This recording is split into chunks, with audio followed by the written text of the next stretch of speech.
Of हो रही थी ग्लोबल फ्रंट पे, और उसी कड़ी में डे ऑन डे फिर से दिक्कतें और थोड़ी सी ईज ऑफ होने की तरफ। दिक्कतें क्या थी? बॉन्ड ईज, डॉलर इंडेक्स, कच्चा तेल, डे ऑन डे सब थोड़े से और नरम ही पड़े, बहुत मीनिंगफुली नहीं, लेकिन हल्के हल्के करेक्शन कोर्स कंटिन्यू हो रहा है। ये कंफर्ट दे रहा है। एशिया बेहतर कर रहा है, गिफ्ट निफ्टी से संकेत आ रहे हैं कि हम 35 पॉइंट ऊपर खुलेंगे, यानी कि हल्के हरे निशान के साथ आज फिर शुरुआत होती हुई नजर आई। 19,600 की तरफ बढ़ने की कोशिश होगी निफ्टी की। कल हम 550 545 पे क्लोज। लाइए पिच, ग्राउंड, माहौल दिखाइए सारा। कच्चा क्या है, अपना स्टेडियम भरा हुआ है, वहाँ पूरी दुनिया की नजर थी वर्ल्ड कप पे, वर्ल्ड कप स्टेडियम खाली था, जबकि फिर टिकट मैं कह रहा हूँ थोड़े दिन अपन को मैच रोकना चाहिए ताकि पब्लिक थोड़ी वहाँ जाए। ये तो सबका अट्रैक्शन यहीं पे है। अपना मैच तो सुबह खत्म हो जाता है, उनका 2 बजे शुरू होता है, और फिर लोग जाते नहीं हैं, कहते हैं कि अगले दिन की सीट नहीं मिलेगी। फ्री टिकट देना तब तो जाएंगे। महिलाओं को फ्री टिकट दिया गया, कल केतन जोशी बता रहे थे अपने।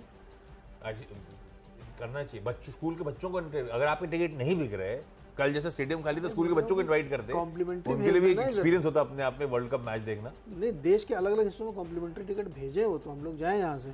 अब वहाँ नहीं भेज पा रहे, इधर ही भेज। इंडिया पाक का कॉम्प्लीमेंट्री भेज दीजिए प्लीज। लेकिन नहीं, जिस शहर में हो रहा है और वाकई एंड तक टिकट नहीं बिके हैं, तो आप स्कूल के बच्चों को दिखा दो यार, उनको भी लाइफ टाइम एक्सपीरियंस होगा वर्ल्ड कप मैच देखने का। वैसे ये बड़ा क्वेश्चन था कल की, मतलब स्टेडियम भरा नहीं था, ये इतना बड़ा स्टेडियम ही नहीं भर पा रहा। नहीं, फिर भी बहुत बड़ा तो था ही, इतनी ज्यादा कैपेसिटी, लेकिन फिर भी बहुत कैंटिली था भरा हुआ। वर्ल्ड कप मैच की फील नहीं आ रही थी, जितनी फील हमने सुबह टी शर्ट डाल कर की थी उतना शाम को वहाँ पे कन्वर्ट नहीं। उसका कारण ये था कल दिन भर में कोई चैनलों में दिख रहा था मैच के कुछ जोश। हाँ, दूसरी खबरें चल रही, उधर उधर लगे थे सब। और क्या क्या वन साइडेड मैच था भाई साहब। ईडी ने डोमिनेट कर लिया वर्ल्ड कप को। तो फिर भी इस हमारी स्क्रीन पे दिखाओ मुझे बड़ा वाला स्टेडियम, अपना हमारा वाला स्टेडियम इधर बड़ी स्क्रीन पे। आज पिच मैंने सही बनाई है, करो बल्लेबाजी। कल न्यूजीलैंड टाइप की बल्लेबाजी होनी चाहिए आज। है क्या मारा है भाई साहब, वन साइडेड मैच था, वन साइडेड। पर आपकी पिच ऐसी है क्या? आज हमारी पिच वैसे ही है, मार के दिखाओ। हमने तो पिच ऐसी बना दी है। अपन तो क्या है, विकेट बजा के खेलने वाले। इंग्लैंड टाइप से विकेट बजा के खेलेंगे, बाकी बॉल अगर बल्ले पे आ गई ढंग से तो देखा जाएगा। लेकिन एक्चुअली क्या है ना कि आपको डर लगेगा कि शाम को पता नहीं क्या होने वाला है, इसलिए आप उतना अच्छा खेलने से डरोगे। तो पिच हमने इसलिए ग्रीन कड़ी वाली रखी है। हाँ, मूड ऐसे ही है, take every day as it comes. हर बॉल, क्या पता कल सुबह जॉब रिपोर्ट के बाद परसों सुबह जब मंडे शॉप खुले तो सब माहौल ही बदल जाए, सब माहौल बदल जाए। तो इसलिए हर बॉल को एकदम नया मान के चलो, उसको खेलो। तो चूंकि 2 दिन से वहाँ माहौल शांत है, बहुत ज़्यादा तकलीफ नहीं है, सब कुछ नरम पड़ रहा है, क्रूड, बॉन्ड यील्ड वगैरह, तो आपको उसी हिसाब से लेना चाहिए। अपने बाजारों ने वैसा प्रदर्शन दिखाया भी, तो आपको वैसा ही देखना चाहिए। शाम को जो जॉब रिपोर्ट आएगी यूएस में, मंथली रिपोर्ट है वो, और वो बहुत इंपॉर्टेंट है, सब लोग उसी का इंतजार कर रहे हैं। तो उससे पहले बाजार कैसा भी बिहेव कर सकता है, तो आपको उसके हिसाब से अपनी स्ट्रेटजी बनानी चाहिए, पोजीशन करना चाहिए। और ये देखिए बॉन्ड यील्ड आपके सामने है, जो 5% के ऊपर निकल गई थी 30 साल वाली, या साली वो सब नीचे आई, 4.98 तक गई थी, 95 तक, वो सब नीचे आई हल्की हल्की। हालांकि अभी भी सब वही 15-16 साल के हाइस पे ही बनी हुई है, लेकिन फिर भी कुछ तो रहा था ये। तो देखते हैं आज कैसे पैन आउट होता है देश में। और 10 बजे अपने यहाँ भी एक बड़ी घटना होने वाली है, आरबीआई की पॉलिसी अनाउंसमेंट होगा। तो कैसे उतारोगे अपने बल्लेबाज? अब आरबीआई में क्या होगा वो तो पता नहीं। अरे गूगली कर सकता है क्या? और मैंने ले लिया एसबीआई, हालांकि पॉलिसी से नहीं। हाँ, गूगली कर सकता है। ये लार्जली पढ़े लिखे हमारे लिए वो होते हैं अर्थशास्त्री, वो तो कोई नहीं मान रहा, पर ये गूगली की गुंजाइश तो है। कुछ लोग कह रहे हैं मार्केट में, तो लोग एग्जैक्टली वो कह रहे हैं कि गूगली हो सकती है गुरु। हाँ, तो अब वो हुआ तो मजेदार हो जाएगी पॉलिसी। हाँ, कवरेज में भी मजा आएगा, आपको मार्केट में भी मजा आएगा। अदरवाइज तो स्टेटस को, स्टांस में कोई बदलाव नहीं है, लॉजिक कहता है। अब देखते हैं एमपीसी और गवर्नर साहब क्या फैसला लेते हैं, क्या सुनाते हैं। लेकिन लिया एसबीआई है, nothing to do with RBI policy और नथिंग टू डू आज के मूव से। मुझे नहीं पता भाई आरबीआई पॉलिसी कैसी आएगी, एसबीआई 10 बजे के बाद कैसा मूव करेगा। इसको रडार पर रखने का रीजन ये था कि टेक्निकली कई एक्सपर्ट्स को बीच में पसंद आ रहा था, वो अपनी जगह। कल शाम को अपडेट आया कि एसबीआई के चेयरमैन साहब दिनेश खारा साहब का टेन्योर जो है, उनका कार्यकाल जो है, सरकार ने 2 साल के लिए बढ़ा दिया है। तो तब तक वो 63 टर्न नहीं करेंगे, यानी कि 28 अगस्त 2024 में मेरे ख्याल से उनकी बर्थडे आएगी उस साल की। तब तक के लिए टेन्योर एक्सटेंड है, और वो एमडी का भी टेन्योर एक्सटेंड हुआ है उस पर। वो खैर खारा साहब के कार्यकाल में एसबीआई ने बढ़िया परफॉर्म करा है। कंटिन्यूटी बाजार को आमतौर पर अच्छे लोगों की पसंद आती है। मैं इसको ग्रीन लेके चल रहा हूँ, पर ये ध्यान रखिए सिर्फ खबर पे ग्रीन ले रहा हूँ, मुझे मैक्रोस को लेकर कुछ आइडिया नहीं है क्या आरबीआई कर सकता है। तो ये ग्रीन है आज के लिए मेरा। वैसे जो एक्सपेक्टेड है वो तो लार्जली प्राइस है, देखते हैं उसके बाद कुछ हुआ तो बात होगा। ल्यूपिन एक फार्मास्यूटिकल कंपनी जो लार्जली एटलीस्ट पॉलिसी से अनअफेक्टेड, बाकी जनरल मूड माहौल पे तो इंपैक्ट आएगा इसका भी। लेकिन यूएस एफडीए से एक टेंटेटिव अप्रूवल आया इसकी एएनडीए फाइलिंग के लिए। तोलवाप्तान टैबलेट्स, बेसिकली हाइपो लो सोडियम जो ब्लड में होता है उसके ट्रीटमेंट के लिए इस दवा का इस्तेमाल होता है। यूएस एफडीए की मंजूरी, अच्छी खबर, ग्रीन कर दिया। बजाज फाइनेंस, सब लोग बोर्ड मीट के आउटकम का इंतजार कर रहे थे। बोर्ड मीट का आउटकम आया और उससे पहले तेजी एक्सपेक्टेड थी, मतलब तेजी बाजार कर रहा था कई दिनों से। अच्छा मूव बजाज फाइनेंस ऑलरेडी दिखा चुका है, पर खबर क्या है वो बता देता हूं। बोर्ड ने 8,000 करोड़ रुपए क्यूआईपी इशुएंस के थ्रू मंजूर करा है, प्लस बजाज फिनसर्व को 15.5 लाख कन्वर्टेबल वारंट जारी करे, यानी कि इस कंपनी का जो प्रमोटर है वही 1200 करोड़ रुपए डालने की तैयारी कर रहा है। तो बेसिकली मोटा मोटी ये शायद बॉल पार्क 10,000 करोड़ रुपए के आसपास की फंड रेजिंग हो रही है। जियो फाइनेंशियल जब अपना खांचा रेडी कर रहा है, उस बीच ये लोग भी अपने एमिनेशन भरते हुए। खैर मैं इसको ग्रीन लेता हूं, खासतौर पर प्रमोटर इन्फ्यूजन के चलते हरा रखा है आज के लिए। 3 हो गए भाई साहब। ओके, मेरे भी 3 फटाफट मैं आपको बताता हूँ। पहला है bank of Baroda. Bank of Baroda ने ये कहा है कि वो 11 अक्टूबर को इस बात को तय करेंगे कि वो एक बॉन्ड लाने वाले हैं, लॉन्ग टर्म बॉन्ड है, उस पर विचार होगा और लेके आएंगे और उसके ज़रिए वो फंड रेज करेंगे। और इस पैसे का इस्तेमाल इंफ्रास्ट्रक्चर और अफोर्डेबल हाउसिंग फाइनेंसिंग में होगा। तो बैंकों के लिए रॉ मटेरियल तो पैसा ही होता है, और अगर कोई बैंक या कोई एनबीएफसी फंड जुटा रही है, जैसे क्यूआईपी भी कर रहे हैं अपने बजाज फाइनेंस वाले, तो ये सब इस बात के संकेत मानता हूँ मैं कि आगे बहुत बड़ी ग्रोथ दिख रही है आपको, तभी आप इस माहौल में भी फंड रेज कर रहे हैं। और वो भी ये तो डेट के ज़रिए कर रहे हैं, बजाज फाइनेंस तो इक्विटी कर रहा है, लेकिन ये तो डेट भी कर रहे हैं। तो हमें लगता है बैंक ऑफ बड़ौदा को ध्यान दे सकते हैं। पीएनबी गिल्ट ने फॉरेक्स ट्रेडिंग के लिए, इंटरनेशनल फॉरेक्स ट्रेडिंग के लिए एप्लीकेशन लगाई। बोर्ड ने मंजूरी दी कि आप इसकी भी एप्लीकेशन लगाइए और इस कामकाज को शुरू करिए। अब आपको याद होगा कि अपने यहाँ बॉन्ड इंडेक्स में शामिल होने की बात आ चुकी है।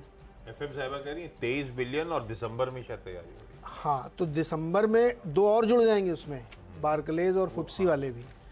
तो अब उसमें यही एक लिस्टेड कंपनी है जो, तो इनको तो मुझे लगता है काफ़ी फायदा होगा। इन्होंने अप्रूवल के लिए डीलर साहब लगा लिया, बड़े जायंट डीलर बनेंगे पीएनबी गिल्ट। तो इसको ध्यान रखिए। तीसरा, इंटरग्लोब एविएशन, ये आपके लिए खबर है। हाँ। जब आप टिकट बुक करेंगे तो आपसे फ्यूल सरचार्ज लिया जाएगा, क्योंकि एटीएफ के दाम बढ़ गए। भाई साहब ये बहुत ये रोल बैक पता नहीं कब होगा। अब ये 1,000 रुपए आज तक तो नहीं हुआ है, जो होता है वो वैसे ही टिकट प्राइसेस बहुत महंगे हो चुके हैं।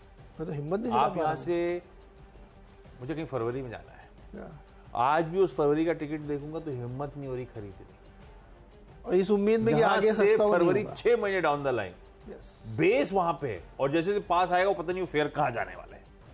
ये हाल है आज की डेट में। और उस पर लगा दीजिए 1,000 रुपए का ऊपर, 1,000 या जो भी डिस्टेंस आप ट्रैवल कर रहे हो, 300 से 1,000, 300 से 1,000 मिनिमम 300 रुपये। और ये सबके लिए इनका 60% मार्केट शेयर है। कहते हैं बाकी एयरलाइंस ने ऑलरेडी अपने बेस फेयर में कर लिया, या एक आध दिन में एडजस्टमेंट सब प्ले आउट कर देंगे। पूरी इंडस्ट्री वाइड फिनोमेना है। 1,000 रुपये बहुत होता है। 1,000 रुपये बहुत होता है, प्लस टिकट इतना हो चुका था कि आपकी रीच के बाहर हो रहा था। वैसे मैंने एक चीज़ और रियलाइज करी, हालांकि बहुत टाइम तक छुट्टी दी नहीं, तो ट्रैवल तो करा नहीं है मैंने, लेकिन जो बताता है कि ये जो नई नई ट्रेनें आई हैं रेलवे की, इनके भी फेयर बहुत खतरनाक। अरे वंदे भारत वगैरह सबके महंगे टिकट हैं, सस्ते थोड़ी हाँ, वो बहुत महंगे टिकट्स हैं, तो इनका भी बनता है वही फिर थोड़ा बहुत। तो बस खबर तो देखो, डिस्कशन कर लिए। तीसरा स्टॉक है टाटा मोटर्स। अब आने का जब डिसेंट कंपनी खबर आ रही है तो उसका डीवीआर भी ले लेते हैं, क्या फर्क पड़ रहा है बजाय इधर के स्टॉक पे जाने में।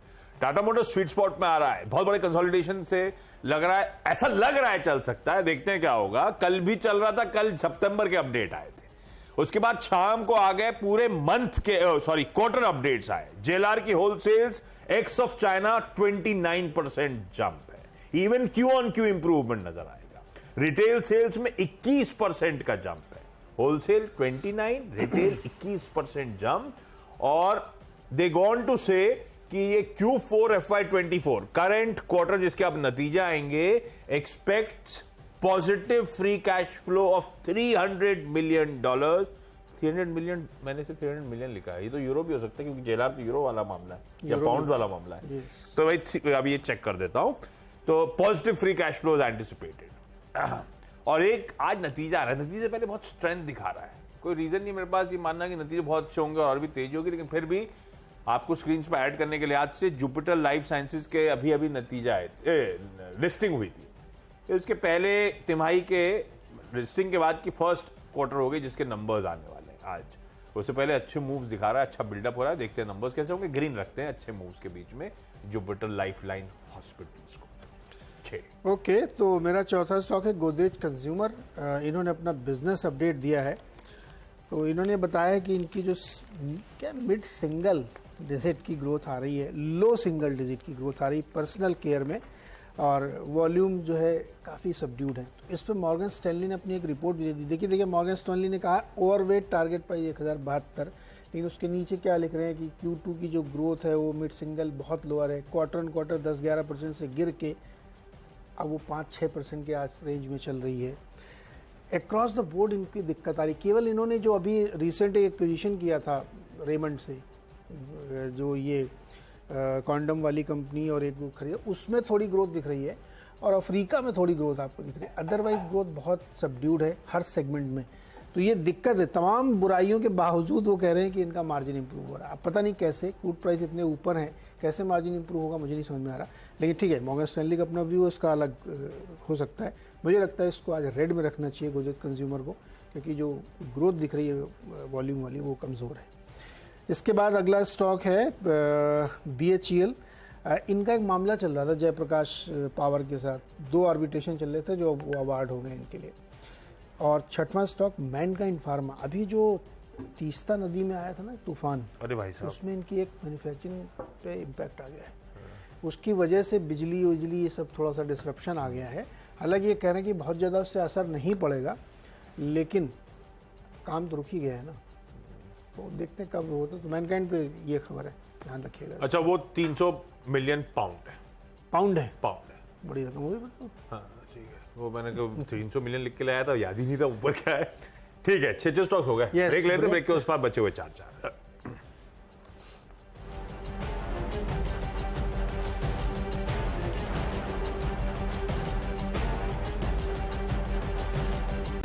जिन केमिकल्स 28 अक्टूबर को EGM है और उसमें प्रेफरेंस शेयर पे विचार होगा।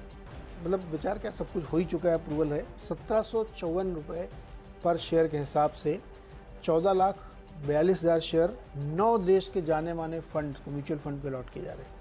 स्पाइस जेट भी ध्यान रखिएगा। अभी मैंने आपको इंडिगो की खबर बताई कि वो फ्यूल सरचार्ज लगा दिया 300 से 1000, तो इसका भी असर पड़ेगा। 9th स्टॉक है मनापुरम। इसमें कल एक्चुअली खबर आई थी, आशीर्वाद का IPO उन्होंने फाइल किया है, तो इसमें मॉर्गन स्टैनली जी को आज रिपोर्ट निकाला उन्होंने। 183 का टारगेट दिया और उनका कहना है कि जो 1500 करोड़ की फ्रेश इक्विटी आ रही सब्सिडरी में, इसके बाद से वैल्यू अनलॉकिंग केस बनेगा और गोल्ड वाला जो इनका बिजनेस है उसके लिए भी वैल्यू अनलॉकिंग का एक सिस्टम बनता हुआ दिख रहा है, ध्यान रखिएगा। 10वां स्टॉक है BASF, ये केमिकल कंपनी है। इनका एक मामला चल रहा था टैक्स डिपार्टमेंट का, तो टैक्स डिपार्टमेंट ने इनके खिलाफ स्पेशल लीव पिटीशन फाइल की थी सुप्रीम कोर्ट में, जो सुप्रीम कोर्ट ने खारिज कर दी, इनके फेवर में गया है, तो इसको ध्यान रख सकते हैं। वीनस पाइप्स लास्ट ट्रेड में कल न्यूबर्गर बर्मन इक्विटी फंड्स ने 1,44,000 शेयर्स 1210 रुपए पे खरीदे। KPI ग्रीन को भी ग्रीन, कल इसको ऑर्डर मिला कैप्टिव पावर प्रोड्यूसर सेगमेंट में 12.10 मेगावाट सोलर पावर प्रोजेक्ट के लिए। उत्कर्ष स्मॉल फाइनेंस बैंक कल बहुत मूव दिखा रहा था। शाम को Q2 का बिजनेस अपडेट आया हुआ है, अच्छा अपडेट है। डिपॉजिट्स 43% का जंप साल दर साल, इवन 9% के आसपास Q on Q पर ध्यान रखिएगा। बाकी डिटेल स्क्रीन पे आएंगी। कलेक्शन एफिशिएंसी 99%, लेकिन कल बहुत चल गया है, तो आज से वॉच आउट करेंगे। आज कूदने की शायद जरूरत नहीं। और सूर्य रोशनी को ग्रीन ले जा रहा हूं। आज एक्स डेट है, स्प्लिट हो जाएगा आज से 10 वाला 5 की फेस वैल्यू, आधा होकर शायद ट्रेड करे और अट्रैक्टिवनेस बढ़े स्टॉक की, इसीलिए सिर्फ ग्रीन। मेरी 10 की सीधा साधा की टीम आप लोगों की स्क्रीन भाई सब हरे हैं। खैर खबरों के हिसाब से SBI चेयरमैन खारा साहब का एक्सटेंशन। पर ध्यान रखें, पॉलिसी आज, मैं तो सिर्फ खबर को पॉजिटिव ले रहा हूं। ल्यूपिन यूएस एफडीए से एक दवा की मंजूरी जो 280-290 मिलियन डॉलर्स के आसपास का यूएस का उस दवा का market size. Bajaj finance fund raising 10,000 crore रुपए की, 8800 करोड़ रुपए क्यूआईपी और 1200 करोड़ रुपए प्रमोटर यानी कि इस केस में बजाज फिनसर्व का फंड इंफ्यूजन। टाटा मोटर्स और उसका डीवीआर, क्योंकि क्वार्टरली अपडेट जो जेएलआर के रिटेल और होलसेल्स के अच्छे हैं वो तो खैर पता थे सबको, प्लस 300 मिलियन पाउंड के आसपास पॉजिटिव कैश फ्लो भी इस Q2 में आएगा। इस तरह के अपडेट। जुपिटर लाइफलाइन हॉस्पिटल्स पहले अपने रिजल्ट्स घोषित करने वाला है लिस्टिंग के बाद, उससे पहले अच्छा मूड है, देखते हैं, ग्रीन में रखा है इसको। वीनस पाइप्स में कल लास्ट ट्रेड में एक एफआईआई ने खरीदारी करी, केपीआई ग्रीन को एक ऑर्डर मिला। उत्कर्ष एसएफबी का क्वार्टरली अपडेट स्ट्रॉन्ग, पर यह स्टॉक उस अपडेट से पहले कल फट गया है, तो इसीलिए सिर्फ वॉच ही करेंगे, घुसने की जरूरत नहीं है। सूर्य रोशनी आज स्प्लिट के बाद ट्रेड होता हुआ नजर आएगा, तो शायद आज हलचल बने stock. Okay, bank of Baroda fund raise की तैयारी, 11 अक्टूबर को बोर्ड बैठक और ये फंड का इस्तेमाल इंफ्रा और अफोर्डेबल हाउसिंग फाइनेंसिंग में जाएगा। पीएनबी गिल्ड अब एक इंटरनेशनल फॉरेक्स ट्रेडर बनने की तैयारी कर रहा है, जिसने तमाम अप्रूवल उसको लेने हैं। इंटरग्लोब एविएशन और स्पाइस जेट फ्यूल सरचार्ज लगा दिया है 300 से 1000 रुपये पर टिकट, डेस्टिनेशन के हिसाब से प्राइस बदलेगा। इंटरग्लोब एविएशन के बाद गोदरेज कंज्यूमर बिजनेस अपडेट आया है जो वीक है, 2 क्वार्टर से जो ग्रोथ चल रही थी उसके मुकाबले बहुत कम आई है, सिंगल डिजिट में 4-5-6%। बीएचईएल के फेवर में 2 ऑर्डर गए जो जयप्रकाश पावर के संदर्भ में थे। मैनकाइंड फार्मा की जो तीस्ता नदी की वजह से एक प्लांट में दिक्कत आ रही, कामकाज में दिक्कत आ रही है, तो इसको रखिए। नियोजन केमिकल्स प्रेफरेंस शेयर कर रहा है 28 अक्टूबर को, इसने 9 बड़े फंड को 14 लाख शेयर 1750 के भाव पे दिए हैं। और मन्नापुरम फाइनेंस में मॉर्गन स्टैनली की रिपोर्ट है, उनका कहना है कि जो ये आशीर्वाद की लिस्टिंग कराने जा रहे हैं इसकी वजह से 1500 शेयर्स की जो फ्रेश इक्विटी, साथ ही गोल्ड लोन वाले बिजनेस में भी इसका इम्पैक्ट देखने को मिलेगा। और बीएसएफ ने एक मुकदमा जीता है सुप्रीम कोर्ट से, जो टैक्स विभाग ने इनके खिलाफ